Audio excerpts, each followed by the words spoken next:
रामू एक छोटे से गांव में रह रहा था। वह बहुत खुश था। एक दिन उसने नए कुछ सीखने के लिए नगर जाने का निर्णय किया। वह खुशी खुशी नगर की ओर बढ़ा और वहां एक आदमी से मिला। रामू ने उससे पूछा, क्या आप मुझे कुछ नया सिखा सकते हैं? आदमी के कहा, इसके पैसे लागेंगे। और रामू ने उसे पैसे दे दिए। आदमी ने कहा, मेरी तरफ से मैं तुम्हें एक नई जानकारी दूंगा कि तुम्हें अपने पैसे का ध्यान रखना चाहिए। पैसा जीवन में सब कुछ है। रामू ने कहा, लेकिन मैंने अपने गांव में सारा धन छोड़ दिया है। आदमी ने पूछा, तुम यहाँ हो तो तुम्हारा धन कौन संरक्षित कर रहा है?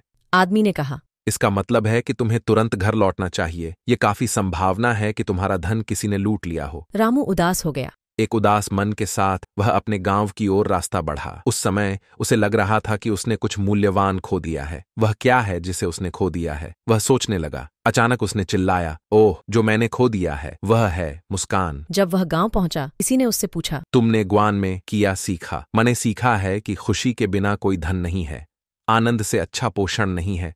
जो भी हो, तुम्हें अपनी संतोषप्रदता को खोना नहीं चाहिए।